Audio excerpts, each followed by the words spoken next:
Buenos días, ¿cómo están? ¿Qué dicen? ¿Cómo amanecieron? ¿Cómo amaneciste, Rodolfo? Buen día.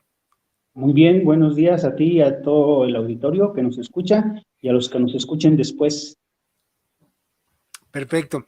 Bueno, pues hoy estuvo una mañanera medio especial. Hubo el reporte médico de cómo vamos en general. Creo que vamos bien. Y también estuvo Marcelo Ebrard y se habló de este apoyo que se le está dando a Turquía y a Chile y en fin, creo que México se caracteriza nuevamente por su solidaridad con otros pueblos del mundo y esto es muy importante y por eso resaltó el día de ayer, bueno, el domingo, resaltó el sábado, ahora que estuvo Díaz Canel en Campeche, que le entregaron el, la, la, medalla a este caballero, el, el águila azteca, y bueno, pues estuvo muy interesante el tema porque esta solidaridad que muestra el pueblo cubano, pues es una solidaridad universal que México pues comparte completamente y por cierto quedó de liderar contra el bloqueo a Cuba. Pues es un tema que tiene una gran importancia y una gran trascendencia porque muchos decían que México se estaba doblegando a Estados Unidos y pues vemos que no es así. Vemos que por el contrario está asumiendo un liderazgo en contra del imperialismo, ¿no? En contra de los imperios, de hecho, en contra de las hegemonías, dice el presidente, y en esta ocasión, pues, lo resalta, ¿no? Lo resaltó el sábado que estuvo en Campeche, y pues, no sé tú cómo la viste, Rodolfo. Sí, así es. Pues el presidente manejando bien la política exterior, porque pues sin pelearse con los Estados Unidos de manera frontal, pues trata de hacerlos entrar en razón. Sabemos que es muy complicado porque, bueno, ya hemos mencionado antes que pues la política de los Estados Unidos es, pues principalmente se basa en que todo es para ellos, ¿no? ¿Sí? Como dice el lema que ellos manejan, ¿no? De América para los americanos, pero piensan que los americanos son solamente ellos. Eso y disfrazado también de que dan apoyo a los países en donde no está consolidada la democracia, cuando sabemos que en realidad es ir a invadirlos para hacer uso de sus recursos naturales, o bien ir a provocar una guerra para fortalecer su economía. Pues uno que no sabe muy bien de esos temas de economía, no podemos analizarlo a fondo, pero por lo menos sí podemos ver lo que ocurre pues de manera así general, ¿no? No nos explicamos, pues, cómo es que provocar una guerra en un país, devastándolos y devastando incluso la economía de otros, resulta que a estos países poderosos les va bien, ¿sí?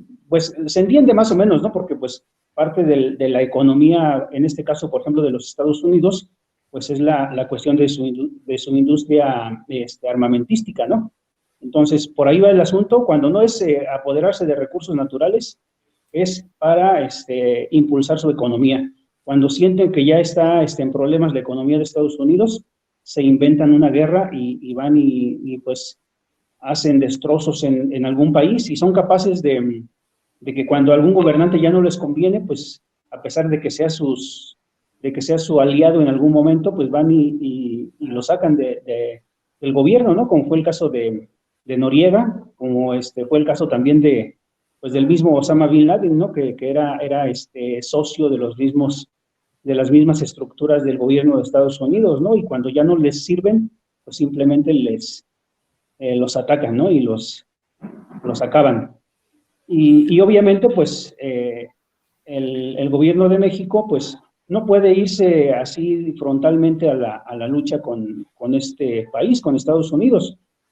Yo creo que lo está haciendo de manera muy inteligente, diciendo, pues, que sí quiere una integración de América, pero que incluya a todo el continente, ¿no? tanto Sudamérica, Centroamérica y Norteamérica. Y de esa manera, pues no es una lucha frontal contra Estados Unidos y contra Canadá. Y bueno, pues esa es la estrategia que ha seguido el presidente, y también yo creo que una manera muy inteligente y pues muy realista también es la cuestión de cuando maneja el presidente, pues que a América no le conviene que siga creciendo en exceso Asia, concretamente, pues concretamente China, que está creciendo mucho, y pues de esa manera le vende la idea de integrar una sola América, le vende la idea a los Estados Unidos, ¿no? Y pues obviamente en México pues nunca faltan los declaradamente, se les decía antes, pro-yanquis, ¿no? Que Sí, están a favor de todo lo que haga Estados Unidos, y por lo mismo en contra de este tipo de políticas del presidente, ¿no? Como esta de otorgarle el águila azteca al presidente cubano, ¿no? Cuando que, pues yo creo que, pues indudablemente que habrá a lo mejor personajes que también lo merezcan, pero en este caso, pues es un claro reconocimiento al apoyo que ha brindado Cuba, pues en materia de salud, como al día de hoy, si no me equivoco, hay 610 médicos cubanos, y si no me equivoco también creo que se dijo que iban a llegar otros 100. Y también pues pues el presidente no solamente se queda en eso, también ha abierto la convocatoria a médicos de otras nacionalidades, y no sé si hoy lo hayan mencionado, pero ya lo han dicho en otras ocasiones, que hay cerca de mil candidatos médicos extranjeros de otras nacionalidades diferentes a la cubana. Entonces, pues vengan de donde vengan, y fíjate que aquí lo enlazo con un problema que tenemos también acá de las casas de salud en el municipio donde yo estoy, pues han implementado, han fundado unas casitas de salud que le llaman, y pues en el discurso está muy bien, pero yo ya me aventé un recorrido por las casas y resulta que nada más atienden 2 días a la semana, nada más en la mañana o nada más en la tarde, y no hay medicamentos. 2 de las casas de salud ya no las abren. Los días que no atienden esas casas de salud no permiten que entre la brigada del gobierno federal. Entonces, desde mi punto de vista, un completo desastre, pero en el papel, pues muy publicitadas, muy promocionadas, y el único que paga el pato, como se suele decirse, pues es el ciudadano, que no tiene, en estas comunidades donde están alojadas estas casas de salud, no tienen ni siquiera una farmacia de similares. Entonces, se complica la situación. Bueno, hasta aquí lo dejo para no apartar mucho de tu tiempo también. sí, no, muy bien. No es bueno estar mencionando todos estos casos porque luego a veces eso sucede, ¿no? Que los gobiernos estatales, sí, y sobre todo la burocracia estatal, pues no le intentan que no se sepan de estos programas. Y eso pasa en varios lugares. Por ejemplo, aquí en el Estado de México también.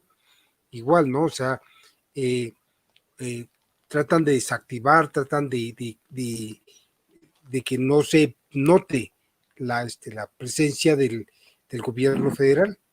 Eso es lo que los programas del gobierno federal, y es bueno denunciarlos, ¿no? Es bueno denunciarlos. Yo retomando un poco lo que habíamos comentado de esta solidaridad que tiene el pueblo cubano con, el, con los pueblos del mundo, ¿eh? A pesar de la situación en que se encuentran, Cuba no ha dejado de apoyar siempre que es posible, envía a sus médicos. Son médicos que están hechos para atender a la gente, son de un carácter humanitario muy interesante, muy profundo, que esto Andrés Manuel lo consideró y entregó la Orden Mexicana del Águila Azteca, que es una condecoración que se les da solamente a las personas, o sea, a los extranjeros que que hacen bien, ¿no? Que otorgan el bien, y sobre todo a nuestro pueblo, como lo hicieron con estos médicos que enviaron en apoyo desde la pandemia, desde cuando empezó la pandemia, Cuba nos tendió la mano. La verdad es que sí, es algo que se los tiene uno que agradecer mucho, que se lo tiene mucho que agradecer, mientras que Estados Unidos había cerrado sus puertas, ¿te acuerdas? Que no permitía nada, que estaba, y nomás para ellos, y las vacunas trató de acapararlas todas, las acaparó casi todas las vacunas y no compartió. Dijo primero para los norteamericanos y después ya venderemos. Pero Cuba, al contrario, ¿no? Igual que China y la India, en ese momento fueron muy nobles, muy gentiles con toda la gente y empezaron a proporcionar vacunas. Y bueno, y Cuba no se diga, ¿no? Siempre poniendo a su disposición a los médicos. Y la verdad es que es algo que tenemos mucho que agradecerles. Y como leímos esta orden desde 1933, que se decretó el 29 de diciembre de 1933, esta orden se ha estado otorgando a extranjeros, que sobre todo a jefes de Estado, que han estado, pues que han hecho bien a nuestro pueblo. Es muy interesante esto y por eso Andrés Manuel, el presidente de México, el sábado pasado, dijo, vamos a encabezar México, va a encabezar una lucha, sí, para eliminar el bloqueo económico a Cuba. Y esto es como le podemos, yo creo que es como le podemos pues, demostrar a nuestro pueblo hermano que estamos con ellos, ¿no? No solamente en discurso como se hacía antes. Bueno, no, sí, tampoco fue tan peor las relaciones exteriores con los gobiernos anteriores, excepto ahí con el, con el paisano de ustedes, Fox, ¿se acuerdan? Pues no tanto porque eres de Guanajuato, pero Bueno, pero ahí está la colindando, desgracia nuestra es ahí vecino tienen de... una patita metida ahí de Guanajuato en Querétaro. Así es. Sí, ¿verdad? Entonces, pero no, bueno, es broma, es broma. Pero sí, este hombre, yo creo que uno de los peores presidentes, bueno, es que no se hacían competencia, se hacían competencia a ver cuál era el peor presidente. Desde Carlos Salinas de Gortari para acá, se hacían una competencia a ver quién era el peor. Luego al último no había de quién ir, había que convocar a un certamen para ver a quién le damos la medalla del peor presidente. Yo creo que ese sería, habría que convocarlos, porque desde Salinas de Gortari para acá, Un ¿cómo? empate entre todos esos. Se Hay un quedan empate empatados. técnico, dices, Así es. a ver si no desempata a alguien, porque por ejemplo el carnicero de Michoacán, ahora lleva unos índices de popularidad impresionante, ¿eh? Dicen que hoy el presidente mencionó que, bueno, sacó esa encuesta que también está publicando el país, de que si al expresidente el, Felipe Calderón, alias Borola, se merece ser investigado por la cuestión del narcotráfico, ¿no? Aquí en México, como el brazo de García Luna, y un 84% dice que se le investigue. Es decir, sí hay una sospecha muy, muy, muy fuerte de que estuvo detrás de García Luna, o hicieron mancuerna, no sé, pero de que está bien compenetrado en ese problema, no está con el narcotráfico, y desde hace mucho tiempo, desde hace mucho tiempo, desgraciadamente a México nos tocó bailar con la más fea en cuanto a relación de los presidentes con el narcotráfico. La verdad es que es impresionante. Adelante, Rodolfo. Y sobre todo también la descomposición del sistema judicial, ¿no? Porque se critica mucho al presidente. Yo he escuchado a algunos comentaristas, incluso algunos que podríamos considerar que no están abiertamente en el lado de los comentaristas o los comentócratas de la derecha, de los que fueron beneficiados por las grandes bolsas que destinaban tanto el gobierno como el narcotráfico, como los empresarios, periodistas que no estuvieron en ese grupo, pero que aún así yo creo que son injustos con sus comentarios hacia el gobierno del presidente. No toman en cuenta el contexto, no toman en cuenta que es pues prácticamente imposible que de la noche a la mañana se bajen a 0%, ¿no? Digamos, los índices, perdón, de criminalidad, y pues siguen haciendo sus cuentas, ¿no? De cuántos muertos hay, de cuántos cárteles hay, etcétera, ¿no?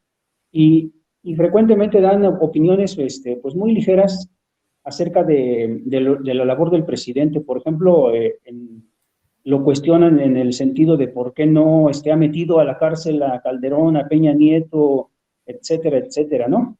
Cuando que esa no es la función del presidente. Por un lado, presionan por la separación de poderes y luego por el otro cuestionan al presidente diciendo que por qué no ha hecho eso, pues si él no es el fiscal general de la República, ¿sí? Y luego también otro de los comentarios que llegan a decir, ¿y por qué no quita a Gertz Manero? Pues porque son poderes independientes, ¿sí? Entonces, quieren que todo siga como antes, y en cuanto a en cuanto a las, digamos, la verticalidad que había en un gobierno presidencial, quieren que todo siga como antes, pero luego lo critican que porque se entromete, ¿no? Por ejemplo, ahora con la ministra Norma Piña, cómo había pseudoperiodistas que estaban hasta le aconsejaban, le decían en el evento que va a haber ahora, otra vez, muéstrele, muéstrele al presidente quién es usted, y y no se levante cuando sea tiempo de hacer los honores al presidente, ¿no? Entonces, y luego después le reclaman al presidente que porque a propósito no le puso una silla para que se sentara, ¿no? Entonces, todas esas actitudes, pues obviamente algunas son de directo enfrentamiento, en el caso de los periodistas chayoteros, como suele decírseles, y otra, pues un poquito de liviandad en los comentarios, en estos casos, ¿no? Cuando se dice que, ¿por qué no persigue al presidente? ¿Por qué no echa a la cárcel a todos los políticos corruptos?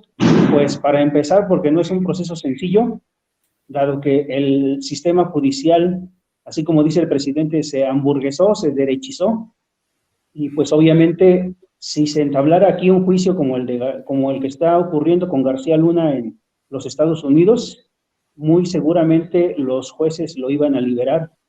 Y si se estableciera aquí un juicio contra Peña Nieto, contra Calderón, pues nada más sería como regalarles fabricarles pues su inocencia, ¿no? Porque los jueces de aquí en México iban a declararlos inocentes. Entonces yo creo que el presidente, no queriendo meterse en ese enredo, pues ha dejado mejor que las evidencias de los delitos que cometieron, que son muy grandes, pues vayan tomándolas en Estados Unidos, ¿no? De alguna manera, de alguna manera yo diría que el presidente ha sido inteligente porque ha estado dejando que los Estados Unidos hagan el trabajo que aquí en México, por la mala práctica del sistema judicial, no podría llevarse a cabo. Y todavía algo que se me olvidaba comentar respecto a, pues también a la postura de los ciudadanos, ¿no? Que como también nos vamos con la crítica muy, muy fácil, ¿no? Y cómo rápidamente bueno, me refiero al sector de la derecha, ¿no? Cómo se van a criticar que si se le dio el reconocimiento a Díaz-Canel, que si los médicos cubanos, y luego cuando ya es inevitable y ya están aquí trabajando los médicos cubanos, pues ahora la crítica es de que los están explotando. Total que haga lo que haga el presidente de la República, siempre están buscando el prietito en el arroz, los comentócratas de la derecha. Bueno, hasta aquí dejo mi segundo comentario. Sí, muy bien. Mira, tomando en cuenta, retomando lo que tú estás comentando de los ministros de la Suprema Corte, fíjate nada más lo que dice aquí los compañeros de Contralínea. Es muy interesante ver cuánto perciben los ministros de la Suprema Corte. Dice Contralínea, la Suprema Corte, 42 funcionarios ganan más que el presidente de la República. Y eso es esto es anticonstitucional, ¿eh? Y son los que imparten, son los que nos aplican, los que le dan lectura a la Constitución, ¿eh? Imagínate nomás, para ver si si la están violando o no. Y mira nomás lo que dicen. En la máxima autoridad judicial del país, Los 11 ministros perciben entre 372,000 y 398,000 pesos cada mes, sin incluir todas las prestaciones que se han autoasignado. Otros 31 funcionarios de la Corte, de secretarios, de directores de área y titulares de unidad también ganan más que el presidente de la República. Échate ese trompo al uña, dice. Igual que los del INE, igual que los del Tribunal Electoral, también ganan más que el presidente. Entonces, aquí vemos por qué son lerdos para aplicar la justicia, por qué no la aplican cuando la deben de aplicar. Pues mira, y eso sin contar que pues son muy afectos al nepotismo, es decir, no solamente se conforman con ellos tener esos enormes sueldos, sino que por ahí hay varios estudios e investigaciones periodísticas en donde demuestran cómo la mayoría de los jueces, de los magistrados, tienen a su familia casi completa, trabajando en sus propias oficinas o en algún otro lugar, porque yo creo que eso sí ha pegado muy fuerte en nuestra sociedad, la cuestión del nepotismo. Entonces, no se conforman solamente con eso, con sus enormes sueldos, sino con que meten a toda su familia a trabajar, y luego todavía peor, que son jueces al servicio de la delincuencia organizada, y obviamente al servicio del gobierno. Entonces, no solamente son esos sueldos, son también los sobornos que reciben, y pues que tienen a toda su familia trabajando a costa del erario, a costa de los impuestos de todos los mexicanos. Definitivamente es muy difícil acabar con todo eso, porque pues como yo lo he dicho también en otras ocasiones, pues si esas personas no se van a dejar tan fácil, ¿no?, que les quiten sus prebendas. Pero pues yo creo que la sociedad mexicana ha despertado y ya ha demostrado cómo, a pesar, por ejemplo, del enorme favoritismo que tiene el INE, por ejemplo, hacia los partidos de derecha o hacia los partidos en el poder que han estado de acuerdo con ellos, que los han privilegiado, a pesar de ese contubernio que hay entre el INE y el prianismo en general, pues a pesar de eso pudo triunfar el presidente Andrés Manuel, ¿no?, entonces candidato. Y a pesar de eso, y a pesar de todas las triquiñuelas que han estado implementando, por ejemplo, eso de quitar a los candidatos de Guerrero y de Michoacán, a pesar de eso se obtuvieron las victorias con otros candidatos. Es decir, la sociedad mexicana, la mayoría por lo menos, pues hemos tomado en nuestras manos la capacidad que tenemos de decidir en estos procesos electorales, y no nada más quedarnos en los procesos electorales, sino ir más allá, trabajar con la sociedad. A mí me llamó la atención, por ejemplo, lo que planteaba hoy un periodista, creo que es Samir Ibrahim, mencionaba el caso de un joven que está ayudando a niños en situación difícil, en situación de calle, y pues él, con los ingresos que tiene de un programa, de una página supongo yo que de Facebook, de YouTube, tiene algo de ingresos y con eso le ayuda, además de que ya está acreditada su página y le llegan donaciones también. Y ejemplos como ese hay a lo largo de todo el país. Es decir, debemos dejar de ser una sociedad que nada más participa en las elecciones, a convertirnos en una sociedad que participe todos los días, tomando en nuestras manos la resolución de esos problemas, mientras se consolida la transformación en todo el país.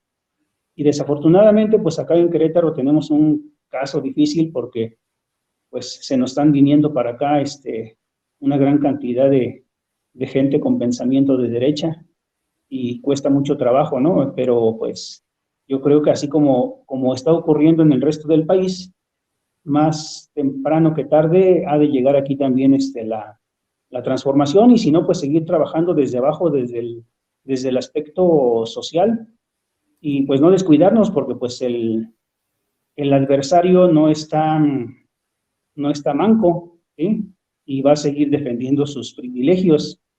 Y por el adversario, pues me refiero pues tanto a toda la estructura electoral, me refiero a la del INE, de los institutos electorales estatales y obviamente pues al sistema judicial. Solamente irá componiéndose con el tiempo, ¿sí? Cuando vaya permeando más la idea de la justicia social, de una nueva forma de hacer política, como lo dice el presidente, acciones en beneficio del que más lo necesita, y pues solamente cuando vaya permeando eso en la sociedad, podremos aspirar a tener pues mejores servidores públicos, sean de los institutos electorales, sean jueces, o sean policías, o en fin, de cualquier tipo. Y obviamente pues con una dirigencia que no se corrompa, que no se contamine. Yo creo que tenemos un buen ejemplo en el presidente de la República y, y pues yo sinceramente espero que lo que está diciendo que se va a retirar, que no lo cumpla y pues aunque sea por abajito del agua le dé sus jalones de oreja a los próximos gobernadores o presidente o presidenta de México, ¿no? Que mientras siga vivo el presidente, pues siga siendo un referente y pues por lo menos para evitar llevarse el regaño del presidente Andrés Manuel, pues el resto de los gobernantes traten de hacer bien su trabajo y también que poco a poco nosotros, los ciudadanos, vayamos tomando en nuestras manos pues ese papel de vigilantes, ¿no? De la tarea de los diferentes gobernantes. Solamente así podremos ir dándole pelea pues a esas estructuras corruptas que nos dejaron. Incluso ahora quieren embarrar al presidente Andrés Manuel, ¿no? Diciendo que el abogado de García Luna quería forzar al testigo a que dijera que el dinero que se le dio a Gabriel Regino era para campaña de López Obrador. Ajá. Están, como ya están ellos metidos hasta el fondo, no quieren salir sin embarrar ahí como pues, dicen, hasta el cuello. ¿Sí? En sobornos a García Luna a cambio de su apoyo y protección, además de tener la oportunidad de colocar comandantes de la AFI donde quisieran. Zambada afirmó que para la primera reunión preparó $3 millones, los cuales su abogado llevó consigo. Aseguró que él personalmente acudió al restaurante y se sentó a esperar en el bar a que terminara el encuentro entre Óscar Paredes y García Luna, y al concluir vio salir al entonces director de la Agencia Federal de Investigación con las maletas de dinero. Manifestó que Paredes lo llamó por teléfono para que subiera al privado ubicado en el segundo piso, donde, sin identificarse, entregó el dinero a García Luna y se retiró, pues no quería que García Luna ni nadie del gobierno lo ubicara o supiera de él. Asimismo, Zambada manifestó que también pagó personalmente a otros funcionarios de la AFI como Cárdenas Palomino y Edgar del Villar Vallardo, a este último por el control del aeropuerto en la Ciudad de México. Señaló que el apoyo de García Luna fue fundamental e importante para que el cártel de Sinaloa pudiera crecer y tener más poder. Mira nomás, qué chulada familia. Y nosotros, digo, la mayoría de los mexicanos esperando que resolviera los problemas, ¿no?, de seguridad García Luna, cuando en realidad los estaba apoyando, impulsando, desde un poder muy fuerte, que era la dirección, que era la Secretaría de Seguridad Pública, ¿sí? Y bueno, pues es lo que tú dices, ellos lo hacen y luego voltean la tortilla. Ahora dicen, es que Andrés Manuel está coludido con el Chapo, ¿no? Porque le dio un beso a la mamá del Chapo y un abrazo en un lugar público, o sea, abierto pues, donde lo filmaron, donde se estaba grabado, ni siquiera lo escondieron, ni él se escondió, había mucha gente ahí, entonces, pero voltean, ¿no? El problema lo voltean, es decir, ellos son los delincuentes, pero dicen que nosotros somos los delincuentes, ¿sí? Ellos son los corruptos y dicen, es que es la cultura de México. La cultura de México, o sea, nos quieren embarrar a todo el mundo, porque hay algo muy, muy, muy interesante en esto. A veces no que quieran ellos no ser, que no esconderse. No, digo, ellos no se esconden. Simplemente lo que quieren decir es que todos somos iguales. Sí, sí, nosotros somos esto, somos lo corrupto, ustedes también. Eso es lo que quieren, siempre intentan decir, ¿no? Nosotros somos corruptos, somos unos vil puercos, pero ustedes también. O sea, lo que quieren es que la gente entienda que no hay cambios, que todo el mundo son las cosas feas como ellos, ¿no? Déjame continuar con esto, maestro. Luego ya te lo paso el micrófono. Explicó que la manera en que las drogas ingresaban al aeropuerto eran a través de maletas, aviones de carga y vuelos privados desde Venezuela, y que los agentes federales los ayudaban a sacar el cargamento de las instalaciones. El rey Zambada declaró que el cártel de Sinaloa pagó $350,000 para que gente aliada al grupo criminal pudiera ser designada a puestos en la subprocuraduría especializada en investigación de delincuencia organizada, y dio como ejemplo a Edgar Vallardo. Agregó que la persona a la que daban el dinero para poner a estas otras personas en cargos policíacos era el sobrino de García Luna, Víctor Hugo García. Durante su testimonio, el rey confirmó varios de los sucesos que anteriores testigos han señalado en las demás audiencias, como los decomisos en Manzanillo y el sur de Panamá, el operativo en Casa del Conejo, en el Desierto de los Leones, los sobornos a García Luna en el restaurante Champs-Élysées. El abogado defensor enfatizó que el testigo es un delincuente y buscó evidenciar algunas contradicciones en los testimonios que Zambada ha presentado durante sus múltiples reuniones con fiscales estadounidenses desde su llegada a ese país en 2012. La defensa afirmó que el testigo había mencionado originalmente a personas como Pedro Aspe, exsecretario de Hacienda en el gobierno de Salinas de Gortari, Gabriel Regino, exsecretario de Seguridad Pública de la Ciudad de México, o a Vallardo, pero únicamente comenzó a hablar de García Luna en 2013. El interrogatorio de la defensa se detuvo por razones de tiempo y concluirá hoy 14 de febrero.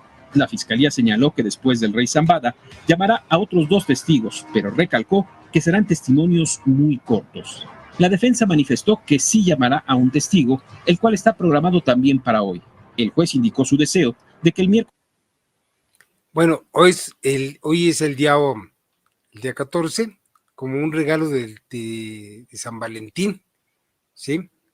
Vamos a estar al pendiente, a ver qué dicen, a ver cómo continúa este proceso. Las partes presenten sus argumentos finales y después el jurado comience deliberaciones. Bueno, ¿cómo la ves, maestro? Pues ya habíamos mencionado también aquí antes que, pues al final de cuentas, el gobierno de Estados Unidos va a administrar este caso como suele hacerle, ¿no? Obviamente, pues tratando siempre de culpar de sus males, pues a otros. En este caso, pues está bien porque, pues, esos otros, pues son los delincuentes de aquí de México, pero no creo que vayan a ir más allá. Ojalá y sí le den una buena sentencia a Genaro García Luna y por lo menos quede ahí abierto el camino para que después también se pueda someter a juicio a otras personalidades de mayor rango, concretamente pues el presidente de aquel entonces, no, los presidentes de aquel entonces, Vicente Fox y Felipe Calderón, que ambos estuvieron en el reinado de la delincuencia, ¿no? Donde aparentemente se atacaba a un cártel, pero en realidad se atacaba a algunos para proteger a otros.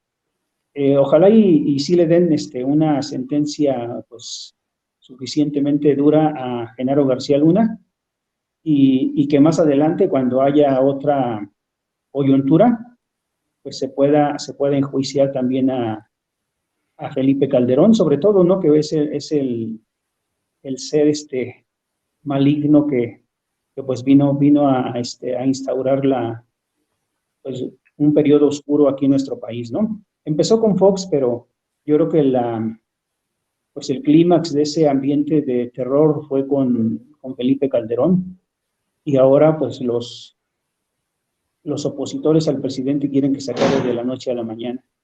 Ese es nuestro deseo, ¿no? Que de veras le apliquen una máxima condena a García Luna, y pues ahora sí que hay opiniones de chile, de dulce y de manteca entre los periodistas que están ahí en el juicio. Hay unos que dicen que la va a librar, hay otros que dicen que sí que sí lo van a condenar. Pues ya en pocos días tendremos el